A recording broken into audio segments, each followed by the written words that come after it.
Hi y'all, I am Thomas from Virginia Outdoors Unlimited, and today I'm going to be going out on another waterfowl hunt. Today is actually Black Friday, and a fun fact about me is I've never once been Black Friday shopping in my life. Always used to hunt on Black Friday, and I hope to continue to hunt on Black Friday instead of going shopping and dealing with all that mess. But it got pretty cold last night for November in Virginia. Across the state, it got down to about between 22 and 25. It was actually forecasted to get a little bit colder, but they changed the forecast right at the last minute. Ended up not getting that cold. But nonetheless, I'm going to go try and hit a piece of big water. Not really hunting it on the weather. I'm hunting it more on the scouting reports I've got. I got some scouting reports that there's been some divers out there and a few mallards. So we're going to go out there and set up a big spread. I'm talking at least 3 dozen decoys, maybe 4 or 5, seeing how many I can fit in the kayak. Haven't really ever run that many decoys out of a kayak, so we're going to see how many we can get in there and try that. I'm not sure exactly where I'm going to be hunting yet. Like I said, pretty much going in blind, but it is about 3 a.m. right now. I'm going to hit the road. I have a little bit of a drive down to the body of water, and then we're going to be getting ready to go. I'm going to be hunting solo again, and I'm going to be hunting over Popeye again. It'll be my 3rd day with him, so hopefully we can get some more birds over Popeye and continue his streak of no skunks. So join me, and we're going to hit the road. It's about 8 minutes until shooting light. I need to really be putting the camera away, but again, I'm float hunting out of the kayak, just using burlap to hide myself like I've been doing the past couple days. Really trying to get used to hunting out of this kayak for the late season. So I'm excited, I'm hopeful, and hopefully we'll get on. Legal shooting light.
I was aiming for the head. Apparently I didn't hit it. I just had 2 woodies come in. I think I just blew his back up and put a couple in his spine. I don't think I actually messed up any meat.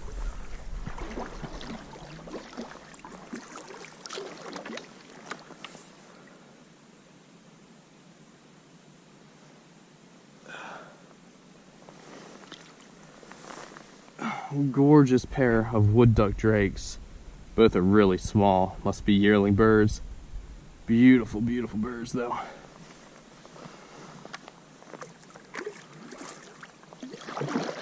Alright everybody, so about 15 minutes after shooting light, it's been pretty eventful so far. So there must have been about 40 or 50 mallards roosting back in this cove to my left. I was hearing them quacking and chuckling, and then about 2 minutes before shooting light, they all got up, flew across the lake, and flew up above the dam. So I don't know where they went. Hopefully they went to like a swamp or something to feed, and they're gonna come back mid to early morning, and hopefully if I could get 40 or 50 mouths to dump in here, I'd be stoked. But I don't know if you all got a good look at that. I just had 2 wood ducks swim into about 8 yards. I have like this thick grass to my right, so I couldn't even see them coming in. I just looked up and saw 2 birds, and I had to wait until they got close because it was so dark. I wanted to get a positive ID to make sure I wasn't going to shoot something I wasn't supposed to. You know, there's grebes on this lake and stuff of that nature. Just wanted to make sure I could shoot. It was something I could shoot, and realized they were wood ducks. And I was aiming at the first one's head, but they were still swimming. And I guess I shot a little bit behind his head, and I just raked his back. Like, all the feathers are gone off his back. But it doesn't look like I did any damage to the meat. So that's good. Got him. Then the other one got up. I missed him on the second shot and clipped him on the third. And he went down out there, and then I got a cleanup shot on him. But now there's feathers all over the water. That was a pretty epic water swat. I'd say probably about 8 yards. I'm looking forward to seeing the water splash from that. But that's all I've really seen so far, and I'm just gonna, wait it out, and hopefully some of these divers will show up before too long.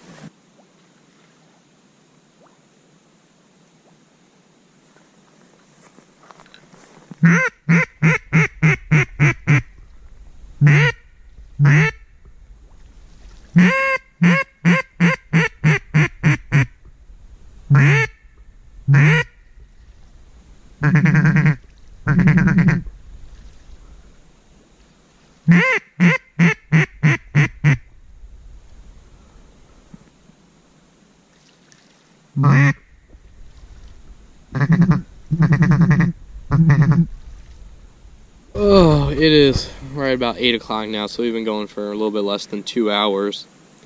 I've seen a few buffleheads, a few mergansers. They don't seem to want to come in for whatever reason, which I find weird.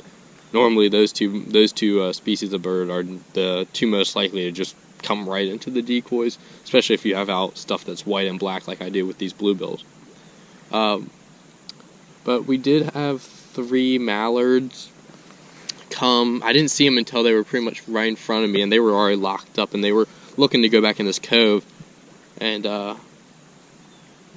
I made a hail call, and they cut around, but they landed about 100 yards out, and I just couldn't work them in. They kept on coming in to about 70 or 80 yards, and then they'd swim back out, and eventually they just got up and flew off. So I'm just gonna keep on sending out. I'm gonna probably hunt until about 11 or 12 today, and I'm really, really hoping that either those mallards that I saw this morning are gonna come back, the big flock, or we can get some ring-necks or bluebills. That would be pretty much ideal. So we're just gonna keep on grinding it out. I haven't been showing a lot of my spreads this season because I've mainly been hunting swamps. And on swamps, as long as you have the right type of duck and the right hole, normally you don't have to do anything too fancy. On open water, I do think that spread makes quite a big difference. If you have the right, layout, if you have the right decoys in the right place, and the right birds grouped together. So what I was hiding in today, the hide is always, you need to build your spread around where you're hiding. So I was hiding in this grass strip right here. It's just basically a long grass strip that runs right up along the bank. And so I wanted to simulate some birds feeding back in here. So what I did was I put the decoys, like the surface feeder decoys I have, out along the right edge of this grass and back along the shoreline, and put the butt back there. And then ran a long line of puddle ducks. It's about 2.5 dozen in total. Ran a long line of puddle ducks to make it look like there's some birds swimming in here to go feed as well, and just kind of hanging out in this area. And these are, I put all my black ducks kind of in the same area because black ducks normally kind of hang out together, and then put a couple gadwalls out there and a pintail. And then, of course, I had my spinner out at the end of the tail end of the string of puddle ducks, so it looks like that bird is landing right at the end and is going to go in and swim in. Then the other group I had was of divers. I ran my divers and my geese together. I basically just ran these in a J. So I put my geese right in the center of the J, kind of, I don't know, the hook of the J basically was where I put my geese, and I ran them pretty far out. And then I ran bluebills as like the long part of the J, and then used the redheads as the end of the hook. But yeah, basically just ran a big J with them. I didn't have any divers come in, so it really didn't play any big role. The woodies came in from, so I think they landed back in that cove, and then they swam in past these geese and got right here to like this first goose right here by this bluebill hen, and that's when I shot him. So that's my idea in terms of spreads. When I am running on big water, when I'm trying to target both puddle ducks and divers, I do tend to run two separate groups. I won't mix them together. And often I will mix my divers and geese together because those two species, geese and not species, but those two groups, geese and divers, on these bigger waters, they tend to do two mixed together a lot. Whenever I'm scouting around, a lot of the times when I see ringnecks, I will see them in with the geese. So yep, that's basically the spread. But I'd like to show y'all one last thing. I hope I'm not boring people. But this is for people who either are kayak hunters, do a lot of waterfowling out of kayaks or want to get into it. This is how I load down my kayak when I want to take a lot of decoys. So in most cases, if I don't need any decoys, this is the first bag. I'll just use this bag. I won't use any of the other ones. I'll just put one in the back, and that's if I need like a dozen decoys. If I need more, then this will be the next one. Can put another dozen up there on the front, use the bungee cords to hold them down. I use bungees in the back and bungees in the front. They came with my kayak, so that's what I use. This is a new purchase of mine, and it's something I'm quickly falling in love with. This is the first time I've used this, but I have 8 geese and like 6 ducks in here, and I mean, this thing floats like a champ. It glides effortlessly over the water, glides effortlessly over land. So that jet sled, if you want to bring in extra decoys, you can get a lot of birds in a jet sled. I think that's the large, so if you got the extra large, you could bring a ton of extra decoys. And it's not hard. I mean, I just tied it to my back handle of my kayak with a piece of decoy line, and it works fine. So I put my gun under here.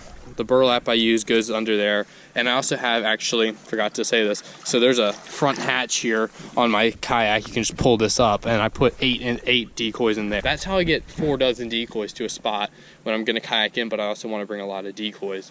But yeah, nothing super special, but bungee cords are a must if you're going to be kayak duck hunting, and then I think a jet sled is going to be a huge part of my kayak duck hunting this year. So if you guys want to bring in extra decoys, I'd highly recommend that.